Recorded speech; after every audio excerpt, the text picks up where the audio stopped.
President Trump believes Kim Jong Un will make good on his promise to denuclearize. Definition is to come, I suppose, on that. But our next guest says the U.S.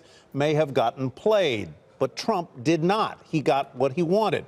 Here to explain is Ian Bremmer, president of the Eurasia Group. He is also the author of the very good new book, Us versus Them, The Failure of Globalism. Ian, always good to have you on. Sure. Let's get, number one, your overall reaction to what has just taken place, your explanation of the phrase the U.S. may have gotten played, and then I'd like to ask you what you think they're thinking, the leaders, that is, in Beijing and Moscow tonight. Well, first of all, absolutely historic meeting. Vastly better summit than what Trump had left in Canada with the G7, filled with acrimony and a lot of blame.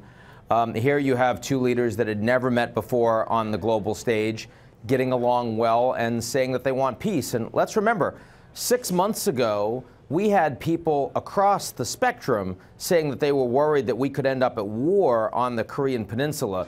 No one thinks that's going to happen now. So at the very least, we've actually really reduced all those risks for the markets that suddenly we could actually have a military conflict on the Korean Peninsula. That's a big deal, and Trump deserves some credit for it.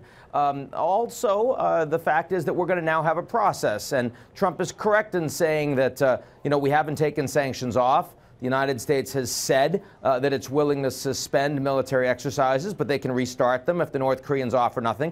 I do think the North Koreans will give something. They will allow an inspections process to begin. They will start to negotiate in some way about some reductions, maybe of their ICBM program, for example. And also, the North Koreans are now engaging with all of the countries in the region, not just the United States. We see this from an American perspective, but there have been two summits with the Chinese, two with the South Koreans.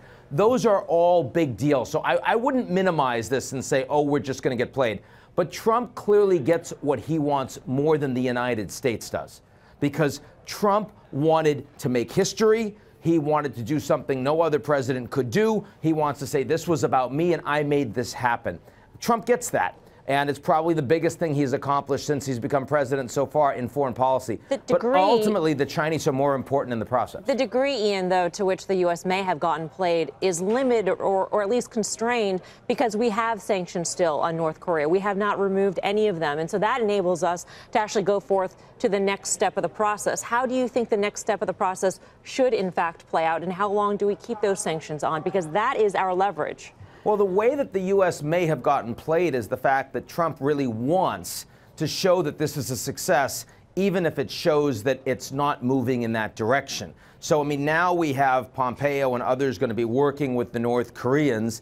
But, the fact is they wanted complete, verifiable, irreversible denuclearization in the joint statement. That's what Bolton wanted. That's what Pompeo wanted. They didn't get it. They wanted a timeline. They didn't get it. Why not? Because Trump really wanted to get something done and said, we've got a deal. That dynamic isn't going to change in the run-up to the midterm elections, or as the investigations continue at home, or as we move towards 2020. And so you're absolutely right that the U.S. hasn't reduced sanctions, but you did see Trump saying we're going to suspend exercises which are provocative and cost a lot of money. Now, if Trump had actually gotten a lot more briefings, or if he had Pompeo or Bolton handling that, the U.S. never would have said that.